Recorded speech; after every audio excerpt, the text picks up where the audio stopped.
The river keeps what the city throws away. She's been coming here every Thursday for 3 years. The city stopped asking why. 2 men, same river, 3 years apart. Someone called it coincidence. She never did. Her captain told her to let it go. Her doctor told her the same thing, for different reasons. She hasn't listened to either of them. Portland has a quiet it saves for after 2 a.m. It's the kind of quiet that swallows things whole. This is the story of what the river took, and the woman who went in after it. It was a patrol officer named Diaz who found him first. She'd been doing her morning loop, the same loop she'd done 400 times without incident, when the light caught something in the water below the Burnside Bridge. At first she thought it was debris. Portland's river collected things, shopping carts, traffic cones, the occasional furniture piece that someone decided wasn't worth the dump fee. But debris didn't have shoes, debris didn't have a wallet still in the back pocket, and debris didn't have a student ID from Portland State University with the name Daniel Cho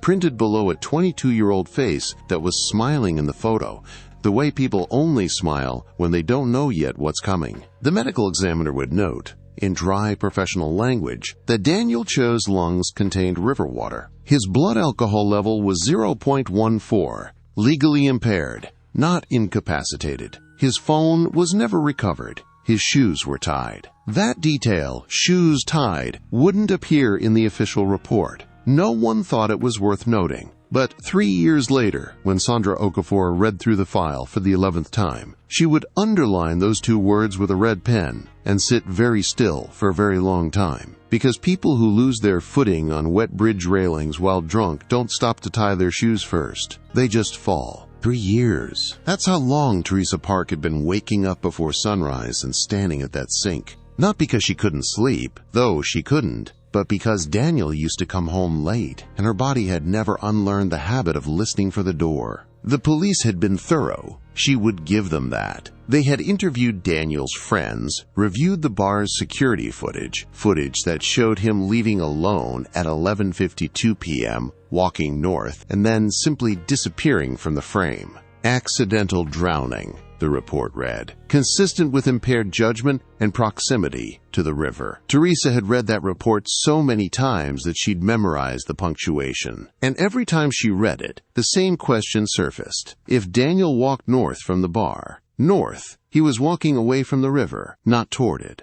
The call came on a Tuesday in November, 3 years, 2 months, and 11 days after Daniel Cho's body was pulled from the Willamette. Sandra was not on duty. Sandra had not been on duty for 14 months. The retirement had been her own decision, technically, though the decision had been heavily encouraged by a cardiologist who used the phrase structural irregularity with the kind of careful neutrality that meant something more severe than it sounded. The voice on the phone belonged to a patrol sergeant named Obi, who owed Sandra 3 favors and had apparently decided to spend one of them tonight. His words were clipped. Cautious. Another young man in the river, Marcus Webb, 24, found that morning near the East Bank, half a mile from Burnside. The file was being processed as accidental, just like Daniel. Sandra said nothing for a moment. Then she reached for the red pen. She worked through the night. Jerome knocked twice. Once at 11, once at 1 in the morning. She answered both times with, "I'm fine,"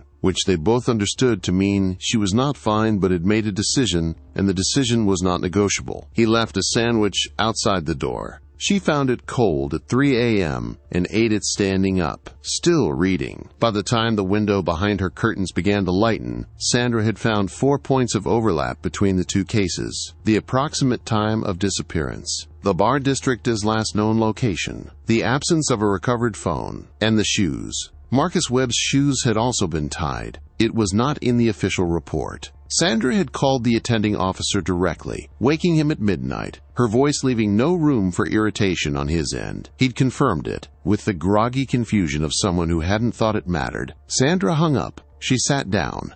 She pressed her hand flat against her chest and held it there, her own private ritual, checking something she'd rather not name, and then she picked up the pen again. Jerome stood there for longer than he'd intended. He'd come for the plate, but that was an excuse. They both collected excuses like that, small errands that let them stand near each other without having to name what was happening. He looked at the board. It had grown again overnight. He could see new photos pinned, new string connecting points he didn't understand and had stopped asking about. The pill organizer on the corner of the desk caught the desk lamp light. He'd filled it himself on Sunday, the way he filled it every Sunday, counting out the small white pills into their designated compartments with the careful attention of a man performing the one task that made him feel useful. She hadn't heard him yet. Her head was bent over the files, pen moving slowly. In this light, at this angle, she looked not old. That wasn't it. She looked used up, the way someone looks when they've been giving and the supply isn't unlimited, but they haven't told anyone that yet. Jerome took the plate back to the kitchen. He washed it. He stood at his own window and looked at the dark backyard and said nothing to anyone. Both Daniel Cho and Marcus Webb had been at the Meridian that night, not the same night. 3 years separated them, but the same bar, the same approximate hour, and the same direction of exit, according to the footage Sandra had requested and received through channels that technically no longer involved her badge. The Meridian was the kind of bar that attracted the specific demographic of Portland State and Reed College students who wanted a drink that wasn't a craft beer served in a mason jar. It was ordinary. It was busy on weekends. It had 4 cameras, 2 inside, 2 outside, and it had, Sandra now noted, a coverage gap on the north side exit, the side facing away from the river, the side facing the direction both young men had been walking when the cameras last caught them. She stood on the opposite sidewalk and looked at that north exit for a long time. A delivery driver passed between them, briefly blocking her view. When the truck cleared, a man was standing in the doorway of the bar. Not the entrance, just the side door being propped open for a delivery. He looked at Sandra.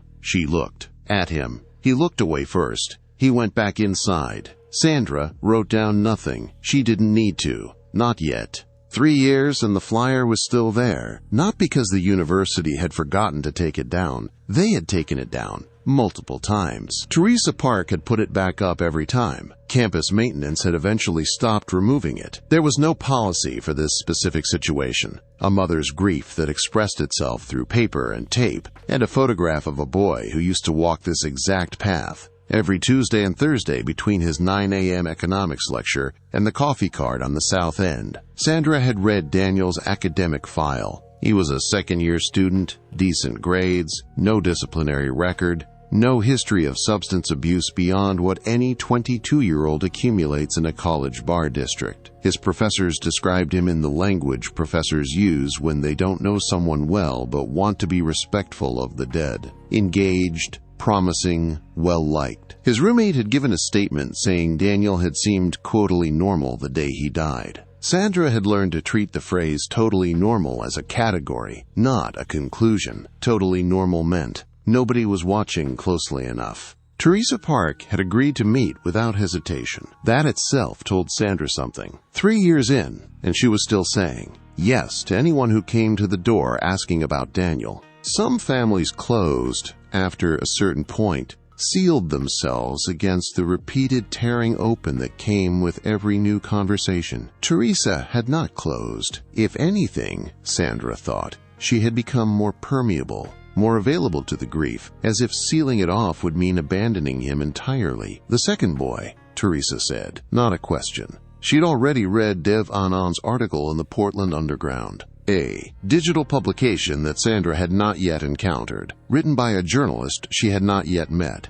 Marcus Webb. You know about him. I know about every case that looks like Daniel's. Teresa finally lifted her mug, didn't drink, set it back down. There was one 2 years ago, in Seattle. A boy named Reese. I drove up there. The detective told me I was seeing patterns where there weren't any. Sandra said nothing. Are there patterns? Teresa asked. Sandra looked at the photograph on the refrigerator. Daniel Cho, laughing, full of a future that had stopped at 11:52 p.m. on a wet November night. I think there might be, Sandra said carefully. I need more before I can tell you what kind. There's a man, Teresa said. She said it the way people say things they've been holding for a long time. Not dramatically, but with the particular release of pressure that comes from finally finding someone worth the telling. I don't know his name. I've never been able to find out his name, but Daniel mentioned him once, about 2 weeks before he died. Sandra kept her expression neutral. What did he say? He said he'd met someone who worked around the bar district,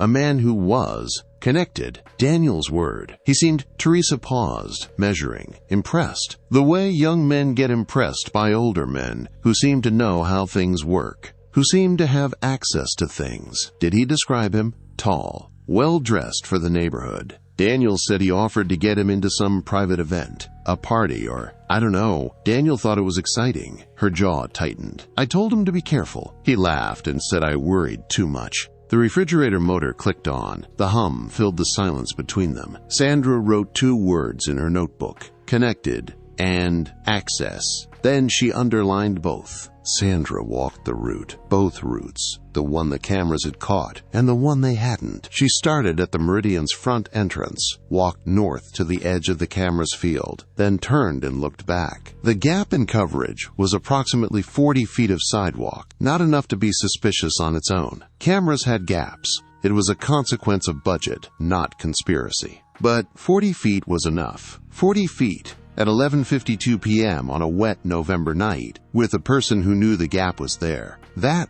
was a different calculation entirely. She walked the 40 feet slowly. On her right, a narrow service alley running between the Meridian and the building next door. She stepped into it. The alley ran through to the next block, emerging onto a street that had no bar cameras, no ATM cameras, and she checked her notes. No witnesses for either the Cho or Webb disappearances. She stood in the alley and looked at both ends. The city moved at normal speed on either side of her. In the middle, in this specific 40-foot strip of shadow, it was entirely possible to stop existing without anyone noticing. She photographed it. She measured it with her steps. She walked it 3 times. Then she heard footsteps behind her. He was young, younger than she'd expected for someone who'd written with that level of precision about the Webb case. Mid-30s, maybe. The kind of tired that came from bad hours rather than bad years. Devanand, he said. Not a question. He was confirming that she already knew. Sandra Okafor. She didn't move.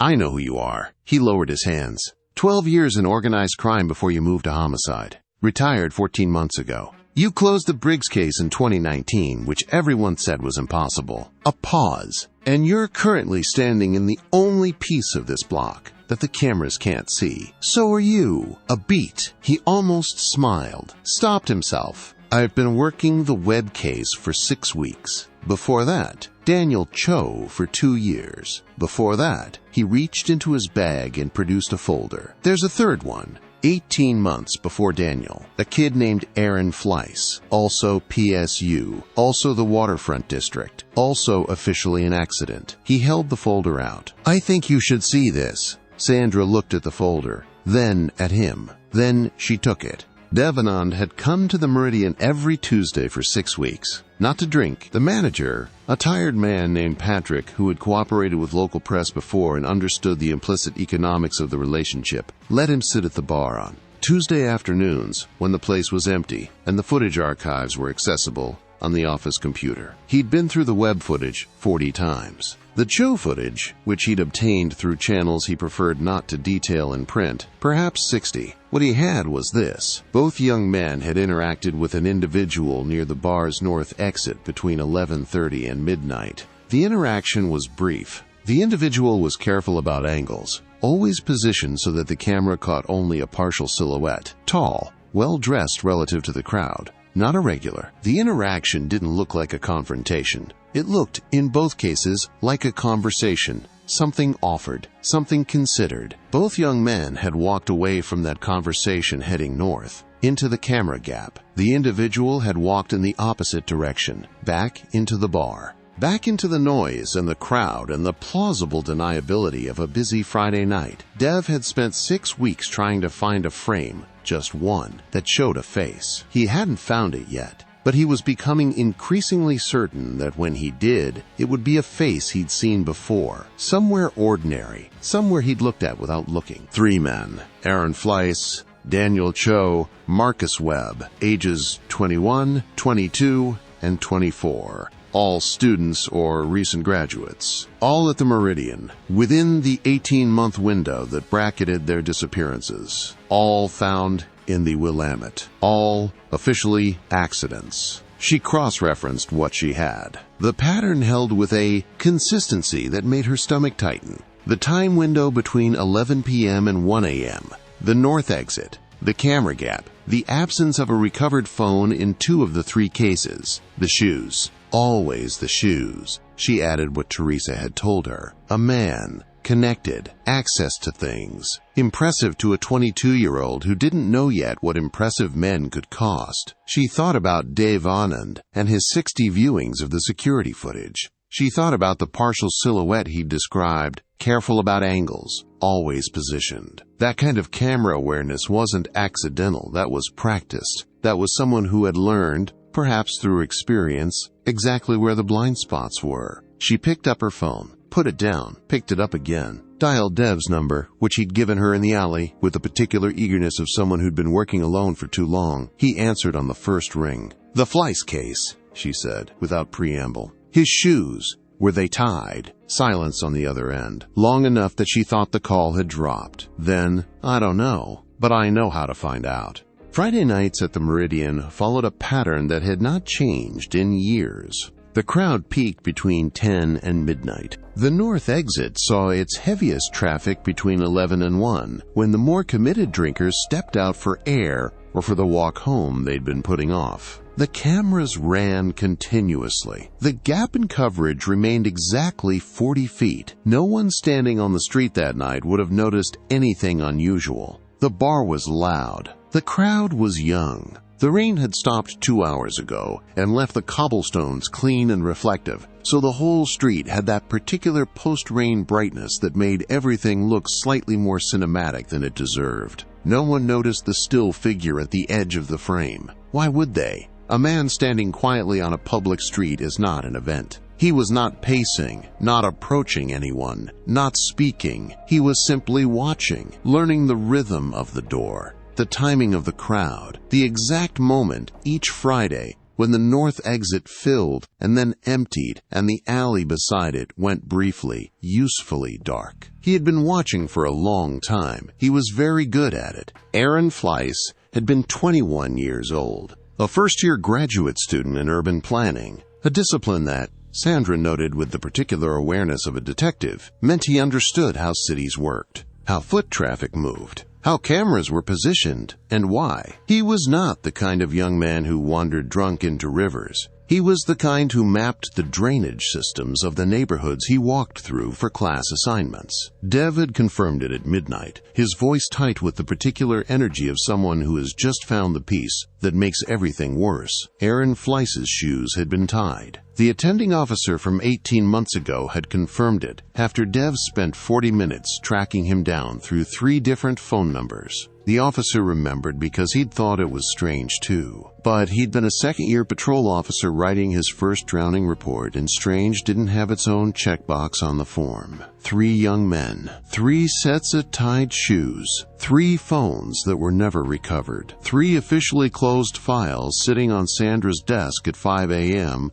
while the city outside went about its indifferent business. She pressed her hand to her chest, held it, released, picked up the pen. Dev had mapped it. That was what he did with things he couldn't stop thinking about. He turned them into maps, overlays, documented systems. He had plotted all 3 disappearances on a city grid, noted the CCTV coverage radius of every camera within 4 blocks of the Meridian, and shaded the gaps in red. The result was a document that looked, Sandra thought, uncomfortably like a hunting map. The alley exits onto Morrison, Dev said, tracing it. Morrison has 2 cameras, 1 ATM, 1 retail, but both face east. If you exit the alley and turn west, you're in a coverage gap for another full block. He looked up. Whoever uses this route knows the camera layout. Not generally, specifically. That's not public information. No, but it's not hard to obtain if you know what you're looking for. He folded the map. Someone who works in building security, private transportation, event management, any industry that requires you to assess a location's camera coverage as a professional standard. This isn't a criminal's improvisation. This is somebody's working knowledge applied to a different purpose. Sandra looked at the alley. The mouth of it was exactly wide enough for a vehicle. She hadn't registered that before. She registered it now. "Have you published any of this?" she asked. "Not yet. I was waiting for—" He paused. "For someone worth waiting for." Sandra said nothing. She photographed the alley mouth. She measured its width with her eyes. Then she turned and walked toward the precinct. She had called Obi first. He had answered with the particular caution of a man who recognizes a number he's been both expecting and dreading. She had kept it brief. 3 cases, linked pattern, requesting a formal review. He had said he would see what he could do. She had been a detective long enough to know that "see what I can do" had a specific half-life, and she had given it exactly 18 hours before showing up in person. The desk sergeant recognized her. That was the thing about 14 years in the same building. The face persisted even after the badge was gone. He buzzed her through without calling upstairs, which was either a professional courtesy or an oversight. Sandra didn't inquire which. The corridor smelled exactly the same as it always had. Industrial cleaner and old coffee, and something underneath both of those that she had never been able to name, but had always associated with the specific weight of other people's worst days, accumulated in a confined space. She had spent 14 years breathing that smell. She had thought, when she left, that she wouldn't miss it. She had been wrong about that. 3 cases, Obi said. He wasn't reading the folder. He'd already read it. She could tell from the way he wasn't looking at it. All closed. 2 as accidental drowning, 1 as misadventure. All with the same behavioral profile at point of last contact. All within the same geographic kill zone. All with identical forensic anomalies that weren't followed up in any of the original investigations. Sandra, his voice was careful, precise, the voice of a man choosing his ground. I can't reopen 3 closed cases on the basis of tied shoelaces and a camera gap. I'm not asking you to reopen them. I'm asking you to flag them for review. Different ask. Not that different from where I'm standing. He glanced down the corridor, not nervously, but with the awareness of someone who knows who might be listening. There's pressure on the Webb case specifically. The family has a lawyer who's been making noise. Active Investigations Division wants it to stay clean. Stay clean or stay closed? He looked at her for a long moment. Those aren't always different things either. She held the folder out. He took it, not quickly, not reluctantly. The way you take something you've already decided you'll deal with privately. Give me a week, he said. I'll give you 4 days, she said. Because that's what the pattern suggests we have. Obi stood there for longer than was necessary. He had been the one to call Sandra about Marcus Webb. That was his favor spent, and he had spent it carefully, knowing what it would set in motion. Sandra Okafor did not do half measures. She did not flag a concern and then go home and wait. She went in, and she kept going in. And the last time he'd seen that quality applied to something in this building, it had ended careers. Some of them deserved, one of them not. He looked at the frosted glass door. The nameplate read, Lieutenant Hargrove, Active Investigations. The man who had personally signed off on the Webb case closure 2 weeks ago, with a speed that Obi had noted and filed away and not acted on. Obi looked down at the folder. Sandra's handwriting in red on the tab. Fleiss, C-H-O-C-H-O-C-A-B, linked. He thought about the 4-day window she'd given him. He thought about what pressure meant when it came from the direction of Hargrove's office. He thought about a 22-year-old boy with his shoes still tied. He walked back to his desk. He put the folder in his bottom drawer. He locked it. Then he sat very still for a moment, looking at the locked drawer, deciding what kind of man he was going to be about this. Aaron Fleiss had lived in apartment 3B for 7 months before he died. His former neighbors, whom Dev had spent 3 days tracking down through alumni networks and forwarding addresses, remembered him as quiet, studious, occasionally loud on Friday nights, in the way that graduate students are loud on Friday nights. Not troubling, just alive. One neighbor remembered something else. A woman named Carla, now living in Beaverton, who had answered Dev's call with the wariness of someone who had not thought about that time of her life in a long time. She remembered a man coming to the building once, maybe twice,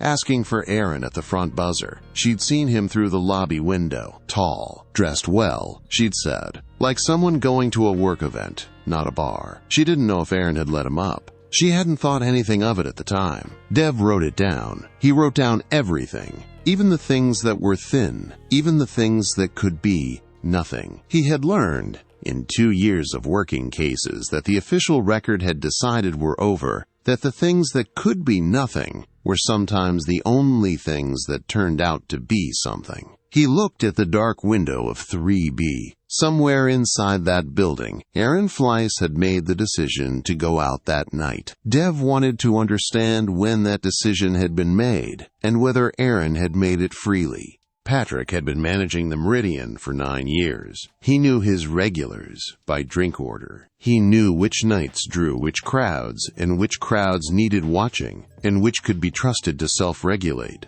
He was, in the specific language of bar management, a professional reader of people. He looked at the 3 screenshots for a long time. "I've seen 'em," he said, not without hesitation. With hesitation that he pushed through. Not a regular. Maybe 4 times in the last 2 years. Always weekend nights. Always late. Did he interact with your staff? He ordered drinks, tipped well. Patrick set the glass down, picked up another. He didn't cause trouble. You don't flag someone who doesn't cause trouble. Did you ever see him speak with customers near the north exit? A pause. The glass kept moving. Maybe. I couldn't say specifically. Sandra looked at him steadily. Patrick, I'm not here to make problems for your bar. I'm here because 3 young men are dead. The glass stopped moving. Patrick set it on the bar very carefully. He looked at the screenshots again. He always paid cash, he said quietly. Every time. I remember thinking that was unusual. People don't pay cash at bars anymore. Sandra wrote it down. Cash.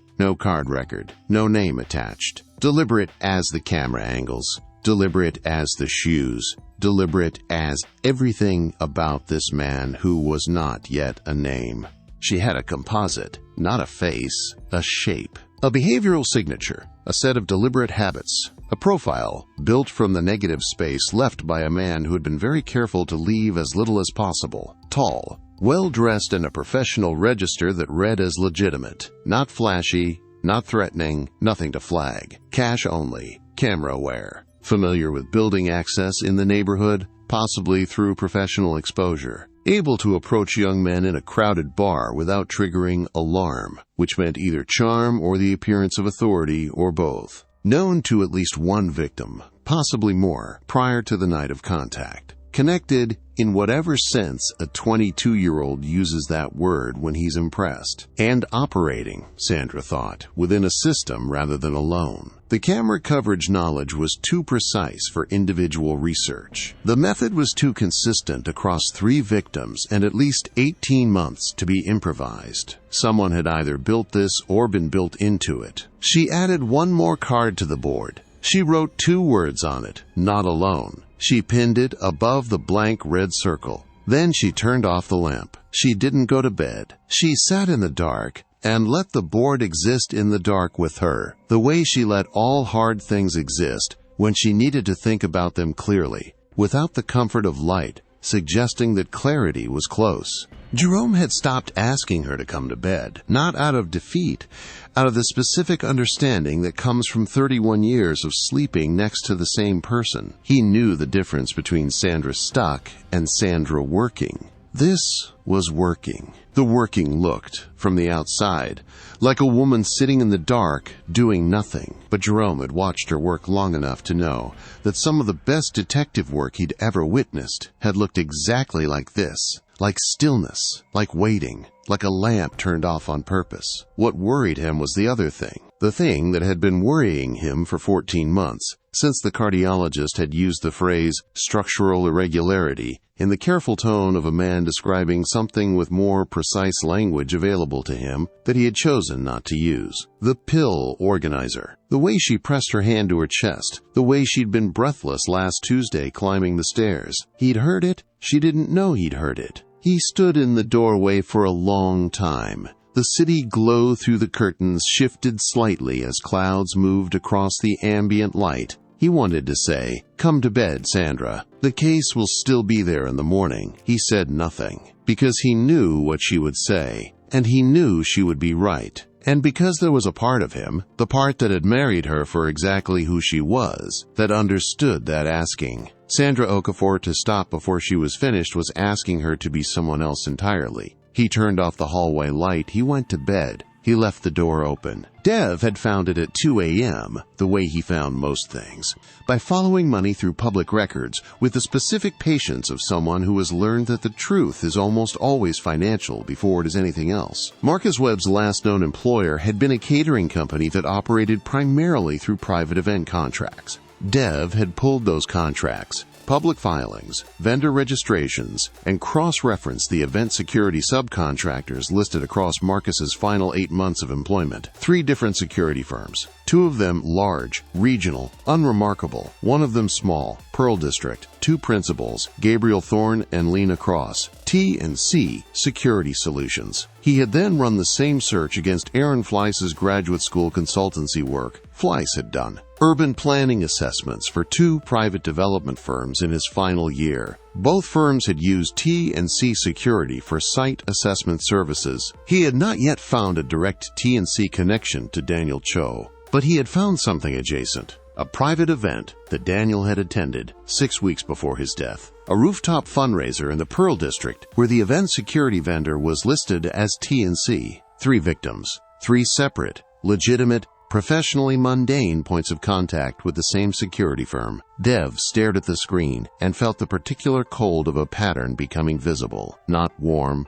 not triumphant, just cold. He called Sandra before 7 a.m. She answered immediately, which meant she hadn't slept either. She made him slow down and repeat it. Then she made him repeat it again, more slowly, so she could write every connection point in the order he'd found them. Not the order that made the most narrative sense, but the order of discovery. The order of discovery was always more honest than the order of presentation. It showed you where the researcher's eye had gone first, and where it had needed to be dragged. T&C Security Solutions, Pearl District. 2 principals. She wrote both names, Gabriel Thorne and Lena Cross. She circled Thorne's name, not because she knew anything about him yet, but because the name had appeared in something she'd read and not yet located in her memory. It was there. It would surface. How solid are the Fleiss and Cho connections? She asked. Fleiss. Solid. 2 documented contracts. His name on the client list for both assessments. Dev's voice had the tight quality of someone managing how much hope they are allowing themselves.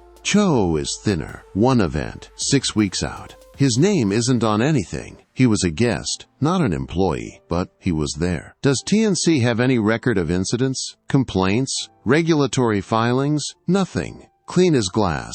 A pause. Which is either because they run a clean operation or because they run a very careful one. Sandra looked at the blank red circle on her board. She picked up the pen. She did not write Gabriel Thorne in the circle yet. She was not there yet, but her hand stayed near it for a moment before she capped the pen. Send me everything, she said. I'm going to the Pearl District. The Pearl District had been Portland's transformation story for 20 years. Warehouses converted to lofts, industrial blocks softened into gallery rows, the whole neighborhood carrying the particular atmosphere of money that had arrived recently enough to still be performing its own legitimacy. T&C Security Solutions fit this landscape without disturbing it. That was, Sandra noted, almost certainly intentional. A security firm in the Pearl District handled corporate accounts, private events, residential contracts for the new high-rises. All legitimate, all lucrative, all requiring exactly the kind of access and geographic knowledge that the pattern suggested. Camera coverage,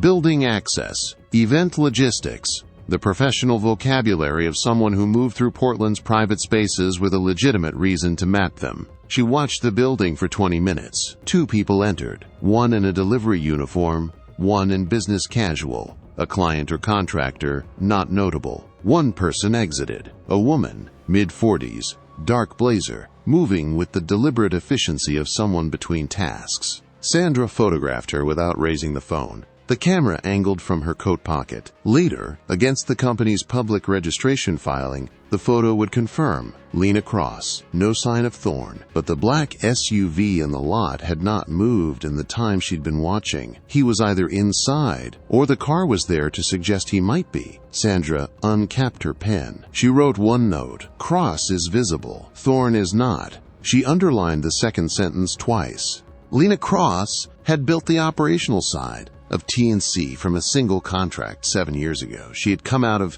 Portland PD, 9 years in, made sergeant, left under circumstances that the official record described as voluntary resignation and that she described to no one. What she had taken with her from those 9 years: an intimate knowledge of the city's camera infrastructure, a network of professional relationships that crossed every sector from municipal to private, and the specific skill set of someone who had spent years assessing threats and vulnerabilities in public spaces. She had brought those skills to T&C. She had built the company's reputation on them. The work was legitimate, all of it, every contract, every filed report, every client relationship. She had been rigorous about that, had insisted on it. She looked at the closed back door. The text on her phone was brief. 3 words from a number she recognized. Someone was watching. She had seen the woman across the street. She had not recognized her in the moment, not until she'd run the face against her memory of Portland PD personnel from her years there. Retired now. Organized crime background. Homicide crossover. Sandra Okafor. Lena Cross set her phone face down on the conference table. She looked at the city map on the wall, at the coverage zones, at the precise, legitimate, documented geography of everything she had built. Then she walked to the back door and knocked twice. Behind that door, something breathed. Not dramatically, not in the way of thrillers where doors conceal monsters. More quietly than that. The way a careful person breathes when they are thinking, measured, deliberate. The rhythm of someone for whom even involuntary functions have been brought under a degree of management. Sandra Okafor was standing across the street. That was a development, not a crisis. A development, which was a different category requiring a different response. A crisis demanded reaction. A development demanded assessment. What did she have? How had she arrived at it? And what was the trajectory of her progress? The knocked-upon door did not open immediately. It opened after exactly the right pause. The pause of someone who had finished a thought before allowing interruption. What came through the door was not visible in this frame. Only the light from within. Warmer than the office. More contained. A single lamp rather than overhead LEDs. A different kind of space. And Lena Cross, stepping forward to speak in a voice too low to carry beyond the threshold. Cross is former Portland PD, Sandra said. She had confirmed it through Obi, a brief, careful text exchange that Obi had responded to with a minimum number of words that convey the maximum amount of information. Which means she knows the camera layout from both sides, Dev said. From the inside. Who placed what, when, why, where the gaps are. And she would know how an investigation moves, what gets flagged, and what gets filed. Sandra looked at Cross's photo. She's not the one I'm looking at, though. She's the architecture. He's the... She paused, finding the word. He's the application. Thorne. He's careful about being seen. Cross isn't... She walked out of that building in full daylight without checking the street. She thinks the building's anonymity is protection enough. He doesn't think that. She tapped Thorne's photo. The company registration headshot, dark jacket, angled slightly away from the camera. Even in a required legal document, the face was not quite fully forward. He's been managing his visibility for a very long time. Dev was quiet for a moment. Then, if he made contact with all 3 victims through legitimate professional channels, events, contracts, assessments, then approaching him directly tips him off that we've built the connection. Yes. So what do we do? Sandra looked at the whiteboard, at the circle around T and C, at the 3 victims, names above it, at the 4 days she had given Obi, now down to 2. We find someone who knows him who doesn't know we're looking, she said, and we listen to what they say when they think they're just talking. Dev had been a journalist for 11 years. He had covered City Hall corruption, a police union cover-up, 2 corporate environmental cases that had each taken over a year to crack. He had learned painfully, in the specific way that lessons become permanent, that the most dangerous moment in an investigation was not the beginning, when you had nothing, and not the end, when you had everything. The most dangerous moment was this one, when you had enough to feel certain but not enough to be safe. He looked at Thorne's photo, the angle of the face, the practiced avoidance of the direct gaze. Even in a document designed to require it. Dev had been looking for this man for 2 years under the name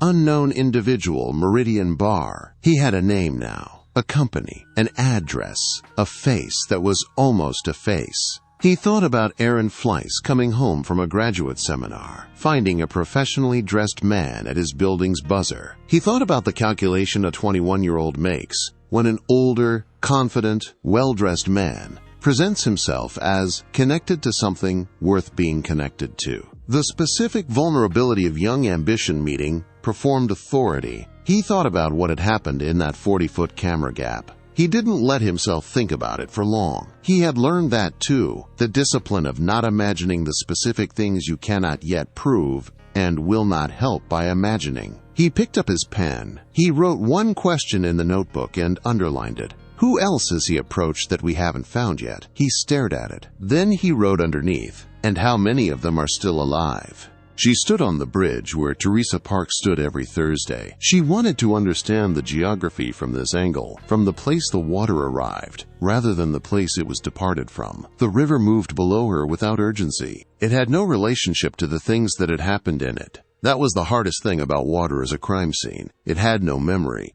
no residue, no preserved record of what it had received. It simply continued. She pressed her hand to her chest. The rhythm underneath was her own. Irregular in the specific way the cardiologist had described. The structural irregularity that she had learned to live alongside the way you learn to live alongside any persistent companion you did not choose.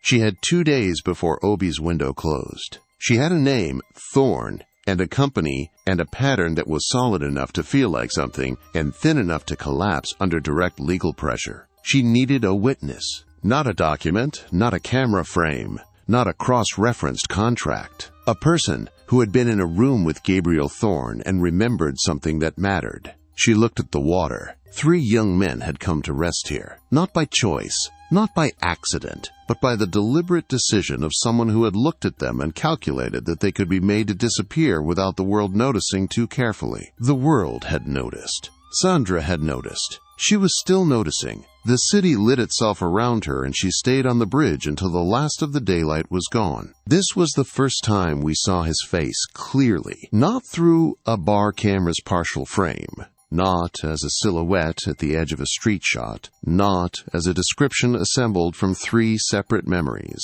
Here, in the sealed room he had built for exactly this kind of thinking, Gabriel Thorne was entirely visible. He was younger than the profile suggested. Not because he looked young. He didn't. Not exactly. But because the quality of his attention read as the product of decades, and the face that carried it was only 39 years old. The math felt slightly wrong, the way it always does when someone has been at something much longer than their age implies. He looked at Sandra Okafor's photograph for exactly the amount of time required to complete a thorough assessment. Then he set it face down on the desk, not urgently. The way you close a book you've finished, rather than one you're abandoning. He had known something was moving in his direction for approximately 6 days. The rhythm of it, the careful, methodical accumulation of a retired detective with nothing to lose and no institutional constraints, was familiar to him. He had seen it before. He understood its pace. What he was calculating now was not whether to respond, but when and how and through which channel the response would produce the most useful outcome. He opened his laptop. He began to type. The lead had come from the most ordinary of sources, a comment thread. Dev had been running searches on every public mention of T&C Security Solutions for 48 hours when he found it. A 2-year-old post on a local service workers forum, since partially deleted, in which a bartender described a security company guy who had come into her bar asking about a regular customer by name. She had found it strange enough to post about, strange enough to remember. Dev had traced the handle to a woman named Nina Vasquez. Nina Vasquez worked at the Anchor. Sandra had not called ahead. Calling ahead gave people time to decide what they would and wouldn't say. She preferred the version of a person that existed before they'd rehearsed. The Anchor smelled like decades of honest drinking, beer and wood polish, and the particular human warmth of a room that had contained a great many evenings. Sandra found it, against all expectation, briefly comforting. Then she crossed the room and took a stool. At the far end of the bar, away from the other patrons, and waited for Nina Vasquez to come to her. "You're not here for the drink," Nina said. It wasn't unfriendly. It was the economy of someone who had long stopped pretending the social architecture of a bar transaction meant anything when it clearly didn't. "No," Sandra agreed. She slid the printed forum post across the bar. "Dev's printout, the relevant section highlighted. You wrote this." Nina looked at it for a moment. "That was 2 years ago." "I know. I'm interested in what you described. The man who came in asking about a regular." A pause. Nina's hands didn't move from the bar surface. "I didn't give a name. No. I'm not asking you to confirm a name. I'm asking you to tell me what you remember." Another pause. Longer. The jukebox in the corner clicked through its internal cycle without selecting anything. Someone at the other end of the bar laughed at something on their phone. Nina watched Sandra's face with the careful attention of someone deciding whether a risk is worth taking. "He was in here 3 times, she said finally, "over about 2 months. Always late, always just one drink. He asked about a kid named Aaron, a regular, grad student. Came in on Thursdays." She paused. "He said he was a colleague, that Aaron had left something at a work event and he was trying to return it. Did that seem plausible to you?" Nina's expression answered before her words did. "Aaron was a grad student. The guy asking about him was wearing a coat that cost more than my monthly rent." She looked down at the bar's surface. "I told him I didn't share information about regulars. He thanked me, finished his drink, left a 20 on a $7 tab." "Did you see him speak with Aaron directly?" "Once. The 3rd time he came in. They talked for maybe 15 minutes in the booth over there." She nodded toward the corner booth. "Aaron seemed interested. You know how young men get when someone older is paying them real attention, like they've been upgraded somehow." Sandra looked at the corner booth. Empty now. Dark-backed and private. She thought about Aaron Fleiss, 21, urban planning student, learning how cities worked, being upgraded. "Would you recognize him again?" she asked. "If I showed you a photograph?" Nina was quiet for a moment. "Probably," she said. "I remember faces. It's the job." Nina looked at the photograph for a long time. Sandra let her look. This was the discipline of witness interviews that took years to learn and that most detectives never fully mastered. The silence after the question was not empty space to be filled. It was the most productive moment in the conversation. The witness was not stalling. They were processing, comparing the image on the table to the image in their memory, checking the angles, the proportions, the quality of the jawline against 2-year-old recollection. Nina's right hand moved first, just slightly, 2 fingers lifting and then settling back on the bar surface, a small physical acknowledgement of something confirmed. "That's him," she said, quietly, not dramatically, the way you say something you've been carrying for 2 years and are finally setting down. "The photo is slightly angled," Sandra said carefully. "You're certain?" "The coat. The way he holds himself." Nina looked up. "I told you, I remember faces. But I also remember how people take up space." She paused. "He takes up exactly the right amount. Not too much, not too little, like he's measured it." Her jaw tightened slightly. "I remember thinking that was strange at the time. I couldn't have told you why." Sandra slid the photograph back into her folder. She placed a card on the bar. Her personal number, not a badge number, because there was no badge number anymore. "If you think of anything else, anything at all." Nina looked at the card, didn't pick it up yet. "Is he dangerous?" she asked.